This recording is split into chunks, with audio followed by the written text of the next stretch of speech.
जो दिन में 3 वक्त की रोटी खाता है, वो रोटी जो किसान के खेत से आती है, जिसकी रगों में किसान का खून है, वो नारे लगाएगा, वो ताली बजाएगा। तो एक बार नारे लगा दो ताकि पता चल जाए किस किस की रगों में किसान का खून है। किसान एकता, किसान एकता, जय जवान, जय जवान। मोदी सरकार, मोदी सरकार। जो सरदार शब्द का मैं इस्तेमाल करूंगा, वो सरदार मैं सिख कौम के लिए नहीं कहूंगा। हर वो व्यक्ति सरदार है जो अपनी कौम के लिए, जो अपने समाज के लिए अपनी कुर्बानी देने को तैयार है, जो सही के पक्ष में खड़ा होता है, जो सच के साथ खड़ा होता है, वो सरदार है। और मोदी साहब को एक बात कहना चाहते हैं कि मोदी साहब आप कान खोल के सुन ले, कि जो हमारा इतिहास है, वो इतिहास हमारे शहीदों के खून से लिखा गया है। तो मोदी साहब सुन ले कि खून से लिखा इतिहास, खून से लिखा इतिहास शाही से नहीं मिटने देंगे। खून से लिखा इतिहास शाही से नहीं मिटने देंगे। बेच दिए होंगे रेल और जहाज तूने, लेकिन अपने देश के किसान को हम नहीं बिकने देंगे, अपने देश के किसान को हम नहीं बिकने देंगे।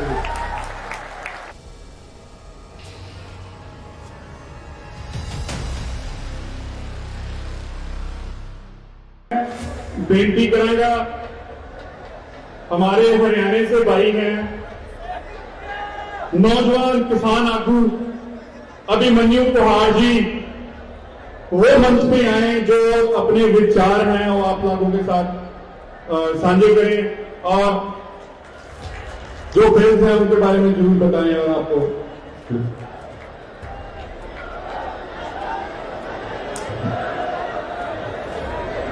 आदरणीय हमारे वरिष्ठ नेता जो मंच पर बैठे हुए हैं, सरदार जगजीत सिंह डल्लेवाल जी, सरदार मनजीत सिंह राय जी, सरदार जसबीर सिंह भाटी जी, आदरणीय जंगवीर जी, अन्य हमारे किसान नेता और हमारे कलाकार भाई, सबका नाम नहीं ले पाऊंगा, सबको मान सम्मान के साथ, और जो मेरे सामने हमारे नौजवान भाई, हमारे बड़े बुजुर्ग, हमारी माताएं बहनी बैठी हैं, सबको हाथ जोड़ के और सिर झुका के आप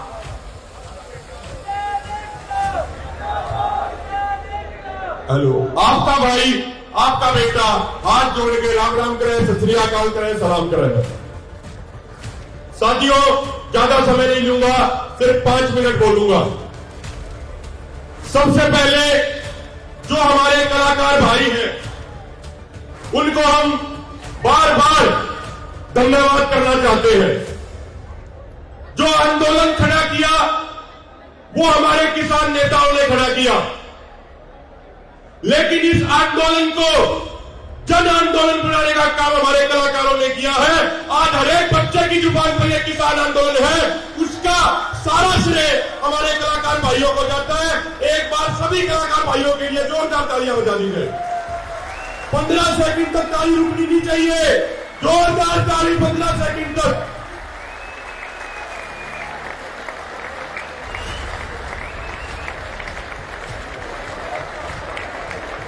हेलो, देखो साथियों, नारे वही लगाएगा, ताली वही बजाएगा जो दिन में 3 वक्त की रोटी खाता है, वो रोटी जो किसान के खेत से आती है, जिसकी रगों में किसान का खून है, वो नारे लगाएगा, वो ताली बजाएगा। तो एक बार नारे लगा दो ताकि पता चल जाए किस किस की रगों में किसान का खून है। किसान एकता, किसान एकता, जय जवान, जय जवान। मोदी सरकार, मोदी सरकार। साथियों, आज का माहौल तो ये है कि जब गाड़ी चलाते हैं, जब ट्रैक्टर चलाते हैं, तो गाड़ी ट्रैक्टर भी हमारे कलाकार भाइयों द्वारा गाए गए गानों के अनुसार चलती है। जब आपके गाने हमारे अंदर जोश भरते हैं और खून का संचार तेज हो जाता है, तो ट्रैक्टर और गाड़ी भी अपने आप तेज चलने लग जाती है। साथियों, तो जितनी बार हम अपने कलाकार भाइयों को धन्यवाद करें उतना ही कम होगा।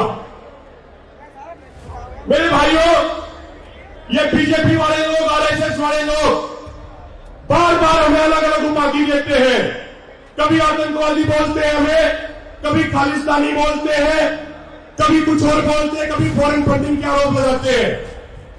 बीजेपी और आरएसएस के लोगों को एक बात हम कहना चाहते हैं, और वो बात कहूं उससे पहले दो शब्दों का अर्थ समझ लेना, क्योंकि यह गोदी मीडिया अर्थ का अनर्थ निकाल देती है। जो सरदार शब्द का मैं इस्तेमाल करूंगा, वो सरदार मैं सिख कौम के लिए नहीं कहूंगा।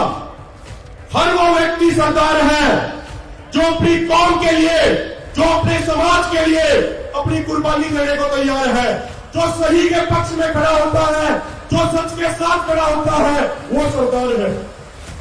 और जो गद्दारों के साथ खड़ा होता है वो आरएसएस के संगी लोग हैं। तो एक बात मैं कहना चाहता हूं, ये बीजेपी आरएसएस के लोग कान खोल के सुन ले कि सरदार कभी गद्दार नहीं हो सकता और संगी कभी वफादार नहीं हो सकता। तो हम सारे के सारे जो लोग यहां पे आए हुए हैं, ये अपनी कौम के सरदार हैं, और जो सत्ता में बैठे हैं ये आरएसएस के संगी लोग हैं। इतिहास उठा के देख लेना, आजादी के आंदोलन में हमारे पूर्वजों ने अपनी शहादत दी थी। हिंदुस्तान को मजबूत बनाने के लिए हमारे बड़े बुजुर्गों ने अपनी कुर्बानी दी थी। और आज भी देश की एकता और अखंडता के लिए जो सरहदों पर हमारे भाई तैनात हैं, वो एक भी इंच पीछे नहीं हटते, बेशक उनको तिरंगे में लिपट के अपने गांव में क्यों ना आना पड़े। और जो लोग सत्ता में बैठे हैं, इनका इतिहास भी पूरी दुनिया जानती है। जब 1942 में अंग्रेज भारत छोड़ो आंदोलन चल रहा था, पूरा देश आंदोलन के साथ था, नौजवान, बुजुर्ग, किसान, महिलाएं। तो उस समय ये आरएसएस के संगी लोग, मेरे भाइयों, अंग्रेजों की गुलामी कर रहे थे, अंग्रेजों की चमचागिरी कर रहे थे, अंग्रेजों के तलवे चाट रहे थे। तो इन आरएसएस के लोगों से हमें देशभक्ति का सर्टिफिकेट नहीं चाहिए। हमारा बच्चा पैदा होता है तो उसकी एक एक रग में, उसके एक एक खून की बूंद में देशभक्ति होती है। और मोदी साहब को एक बात कहना चाहते हैं कि मोदी साहब आप कान खोल के सुन ले कि जो हमारा इतिहास है, वो इतिहास हमारे शहीदों के खून से लिखा गया है। तो मोदी साहब सुन ले कि खून से लिखा इतिहास, खून से लिखा इतिहास शाही से नहीं मिटने देंगे। खून से लिखा इतिहास शाही से नहीं मिटने देंगे। बेच दिए होंगे रेल और जहाज तूने, लेकिन अपने देश के किसान को हम नहीं बिकने देंगे, अपने देश के किसान को हम नहीं बिकने देंगे। साथियों, जो सत्ता में बैठे लोग हैं, ये बात करते हैं भगवान राम की, लेकिन ये काम करते हैं राक्षस रावण के। इनकी नीति भी गलत है और इनकी नीयत भी गलत है। ये वोट मांगते हैं राम मंदिर के नाम पे, लेकिन राम राज्य बनाने का काम कभी नहीं करते। वो राम राज्य जिसमें हर किसान को उसकी फसलों का उचित मूल्य मिले, हर नौजवान के हाथ में रोजगार हो, हर माता बहनों का पूरा सम्मान हो, ऐसे राम राज्य बनाने की बात ये बीजेपी आरएसएस के लोग नहीं करते। इनको सिर्फ राम मंदिर के नाम पे चंदा इकट्ठा करना और अपनी वोट हासिल करनी है। साथियों, अंत में दो बातें कह के, क्योंकि बहुत सारे कलाकार भाई हैं, दो बातें कह के अपनी वाणी को विराम दूंगा। सरकार के सामने सिर्फ दो विकल्प हैं। सरकार चाहे एक बार कहलवा ले, 1 लाख बार कहलवा ले, 1 करोड़ बार कहलवा ले, या तो सरकार हमारी दोनों मांगों को पूरा कर दे। और यदि सरकार हमारी दोनों मांगों को पूरा करती है तो हम सरकार का धन्यवाद करेंगे और हाथ जोड़ के अपने गांव में वापस आ जाएंगे। हमारी किसी पार्टी के साथ कोई निजी दुश्मनी नहीं है, लेकिन यदि कोई भी राजनीतिक पार्टी देश के खिलाफ काम करेगी, किसान समाज के खिलाफ काम करेगी, भाईचारे को तोड़ने का काम करेगी, तो ये पूरा समाज रहेगा, लेकिन किसी दूसरे का खून हम नहीं पाएंगे, क्योंकि ये पुलिस और सीआरपीएफ वाले लोग भी हमारे ही अपने परिवारों के भाई हैं, ये भी हमारे परिवारों के ही सदस्य हैं। साथियों, अंत में कुछ पंक्तियां कह के, आपका जोश और आपका जज्बा देख के, एक कवि ने कुछ पंक्तियां लिखी थी, मुझे कुछ पंक्तियां ध्यान आ रही हैं।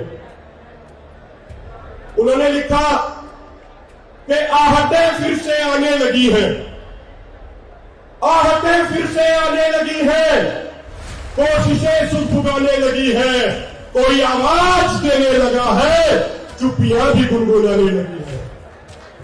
कोई हलचल है समंदर के तल में, कोई हलचल है समंदर के तल में, ये बड़ी बड़ी कश्तियां भी डगमगाने लगी है। देखना एक आंधी उठेगी, चीटियां घर बनाने लगी है। तो मोदी जी, ये वो आंधी है जिसमें बड़े बड़े राजनेताओं के घर बह जाएंगे। इन किसानों से टकराने की गलती मत कीजिए। जो भी आज तक इस किसान कौम से टकराया है वो मिट्टी में मिल गया है। साथियों, एक बार जोरदार नारे लगा दीजिए।